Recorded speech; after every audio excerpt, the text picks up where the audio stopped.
Bismillahirrahmanirrahim. Assalamualaikum warahmatullahi wabarakatuh. Alhamdulillah wassalatu wassalamu ala Rasulillah nabiyyina wa sayyidina Muhammad ibn Abdullah wa ala alihi wa sahbihi ajma'in wa man walah wa ba'd. Saudara-saudariku, semoga video ini menemui kita semua dalam keadaan sehat dan dimuliakan oleh Allah Subhanahu wa taala. Alhamdulillah kita masih diberikan kesempatan untuk berkehidupan saat sebagian hamba Allah, saudara-saudari kita boleh jadi telah berpulang mendahului kita. Semoga amal ibadah mereka diterima oleh Allah Subhanahu wa taala dengan kebaikan dan semoga mendapatkan kemuliaan dan cahaya di kubur mereka. Maka dari itu, bagi kita yang masih berkehidupan sampai detik ini, kiranya menjadi penting untuk berusaha meneladani setiap kebaikan hamba-hamba Allah yang telah kembali kepada Allah Subhanahu wa taala. Sekaligus kita juga mencoba untuk mengoreksi diri dari berbagai kekurangan yang mungkin pernah dikerjakan selama berkehidupan. Alhamdulillah, di antara sekian yang hidup, kita masih diberikan kesempatan untuk beriman pada Allah Subhanahu wa taala. Iman adalah sesuatu yang sangat istimewa, sangat mahal. Ia tidak bisa dinilai dengan apapun, terlebih dengan materi dunia. Tidak ada sekolah untuk bisa meraih iman. Tidak ada ijazah yang menerangkan tentang iman. Tidak ada harga materi dunia yang dengan itu bisa digunakan untuk membeli iman. Iman adalah anugerah yang diberikan oleh Allah Subhanahu wa taala melalui kesadaran kita untuk menerimanya, melalui ikhtiar kita untuk mendapatkannya, melalui ikhtiar kita untuk bisa menguatkannya. Allah telah menanamkan cahaya itu dalam setiap kolbu kita semenjak ruh itu ditiupkan.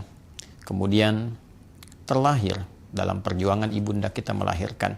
Sehingga Nabi tegas mengatakan, kullu mauludin yuladu alal fitrah. Setiap yang terlahir, dia dilahirkan dengan membawa fitrah. Di antara makna fitrah itu adalah kecenderungan untuk mencari Tuhan, kecenderungan untuk beragama, kecenderungan berislam. Di antara rukun Islam adalah persaksian kepada Allah Subhanahu wa taala. Asyhadu an la ilaha illallah wa asyhadu anna Muhammadan Rasulullah. Bahwa setiap kaitan fitrah dengan agama, dengan berislam ditemukan kiranya di Al-Quran surah ke-30 Ar-Rum di ayat ke-30. Fa'aqim wajhaka lid-dini hanifa fitratallahi allati fataran nasa 'alaiha. Maka berupayalah untuk selalu menghadapkan dirimu, mengembalikan dirimu kepada fitrah yang telah Allah tetapkan pada diri kita. Apa di antara fitrah itu adalah kecenderungan untuk beragama, kecenderungan untuk berdin, kecenderungan untuk mengambil nilai-nilai agama dan meresapkannya pada jiwa kita secara benar, secara lurus, hanifah. Din yang dimaksud dalam Al-Quran ditafsir di surah Ali Imran di ayat 19 itu, innad dina indallahil Islam. Sungguh din yang dimaksudkan, yang dibenarkan oleh Allah itu adalah al-Islam. Jadi fitrah terkorelasi dengan din yang disebutkan Islam. Dan dari rukun Islam, pokok-pokok keislaman, nomor satunya adalah persaksian kepada Allah. Sedangkan rukun iman yang pertama adalah iman kepada Allah. Jadi seseorang yang terlahir, dia mendapat anugerah dari Allah berupa fitrah keimanan. Hanya apakah fitrah itu dia aktifkan, diberikan potensinya, seperti ada orang punya handphone, kemudian dia aktifkan atau tidak jaringannya, supaya bisa kemudian aktif, bisa mendapatkan sinyal, dan seterusnya.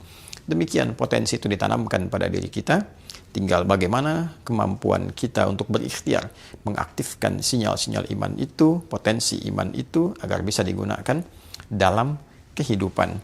Fa'abawahu yuhawwidanihi au yunassiranihi au yumajjisanihi.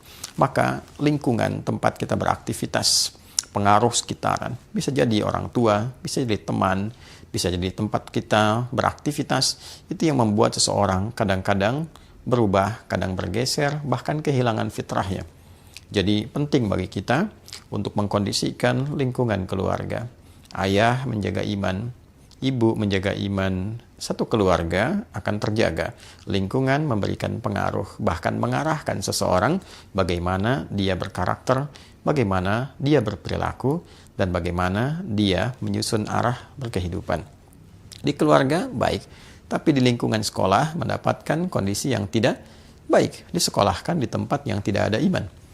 Mendapatkan guru yang tidak beriman. Mendapatkan pengajar yang tidak beriman. Maka boleh jadi imannya bisa terkikis atau ia berpotensi kehilangan cahaya imannya. Demikian dia sekolah di tempat yang penuh dengan iman, tapi semisal beraktivitas, bekerja, bergaul di tempat dan lingkungan yang tidak mendukung keimanannya, bahkan menyoal keimanannya, maka berpotensi ia pun kehilangan atau bahkan terlemahkan oleh lingkungan itu terkait dengan keadaan imannya. Maka berbahagialah, bersyukurlah, kita masih diberikan kehidupan, kita masih dapat beriman. Dan pertanyaan terbesarnya adalah bagaimana kita dapat menyadari, mengetahui, memastikan bahwa dalam diri kita masih ada iman. Apakah dicukupkan dengan mengatakan saya beriman? Cukup dengan tuturan lisan? Ternyata konfirmasi keimanan itu tidak hanya dicukupkan pada lisan saja, tapi mesti dikonfirmasikan dengan keadaan hati yang dapat merespon akan sinyal-sinyal yang dipancarkan oleh Allah untuk mengaktifkan keadaan iman itu. Dulu ada orang yang mengatakan kami telah beriman di era Nabi SAW.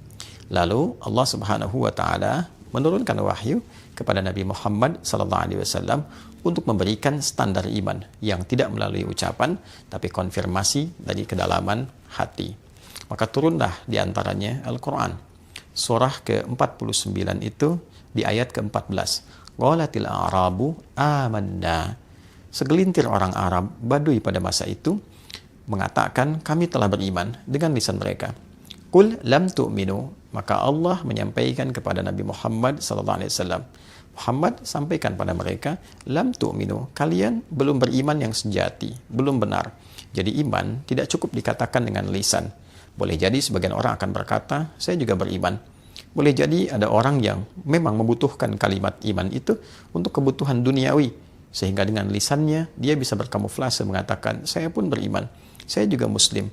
Maka Allah membuat standar, Qul lam tu'minu. Katakan Muhammad SAW, kalian belum beriman yang sejati. Walakin qulu aslamna walamma yadkhulul imanu fi qulubikum. Tapi cukup katakan, saya baru mendeklarasikan sebagai muslim. Saya pun Islam. Tapi untuk memastikan keislaman Anda benar itu, cek dalam qalbumu. Kalau hanya di lisan, belum masuk ke dalam hatinya, maka belum masuk standar beriman yang sejati. Baru klaim dasar keislaman saja. Bagaimana mengkonfirmasi bahwa iman itu sudah masuk ke dalam hati? Maka turunlah kemudian Al-Quran, surah ke-8, Al-Anfal. Bila kita lihat dan kita temukan, Allah Subhanahu wa Ta'ala di pembuka ayat ini, ketika memasuki ayat yang kedua, membuat sebuah standar dengan menggunakan huruf pembatas, namanya adatul hasri. Innamal mu'minuna alladzina idza dzukirallahu wajilat qulubuhum wa idza tuliyat alaihim ayatuhu zadathum imana wa ala rabbihim yatawakkalun. Sungguh, ciri orang-orang yang memiliki keimanan itu hanyalah jika awal ayat diawali dengan kata innama, itu disebut adatul hasri, huruf pembatas akan satu hukum. Innamal mu'minuna, sungguh ciri orang yang beriman itu, orang-orang yang mengatakan telah beriman itu hanyalah sebagai berikut. Idza dzukirallahu wajilat qulubuhum, jika disebutkan nama Allah maka terkonfirmasi ada getaran dalam kalbunya.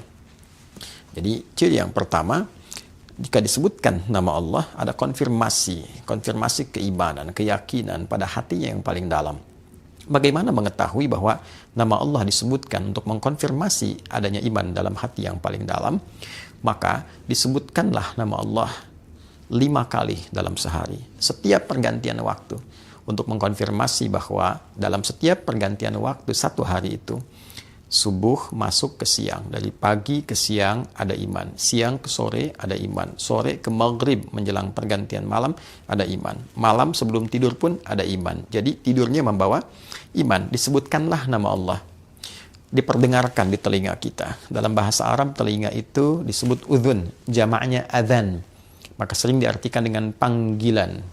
Panggilan ini bukan hanya mengkonfirmasi tentang sholat, karena sholat pun secara bahasa terambil atau seakar dengan kata silah, sesuatu yang terhubung, terkoneksi. Sholat disebut sholat karena melatih kita terkoneksi. Dengan siapa? Allah.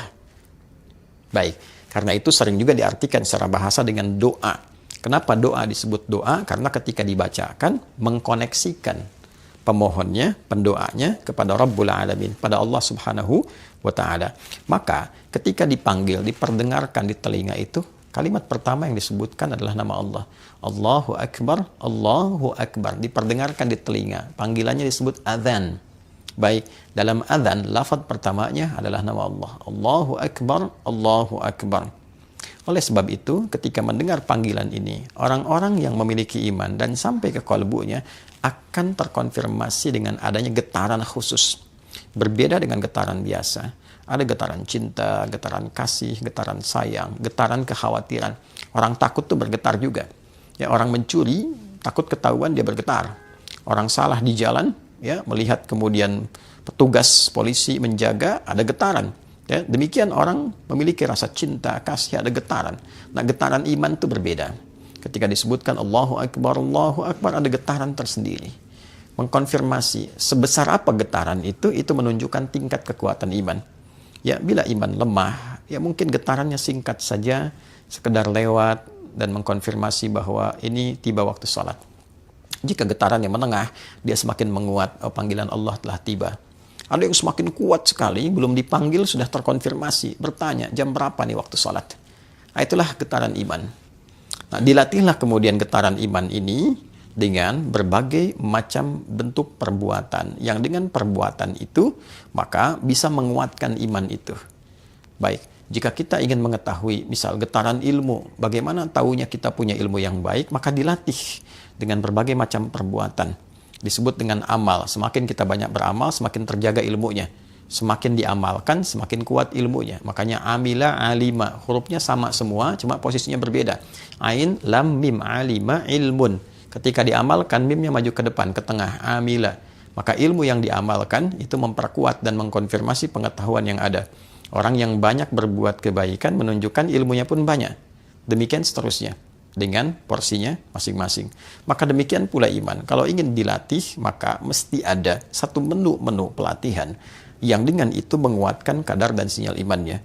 Maka turunlah apa yang disebut dengan ibadah, amal. Amal yang dibenarkan oleh Allah, oleh Tuhan Yang Maha Esa, guna menguatkan iman. Sesuatu yang dibenarkan, dinilai baik oleh Allah disebut dengan saleh. Maka amal ketemu saleh menjadi amal saleh. Itu sebabnya seringkali kita temukan kata iman dengan amal saleh.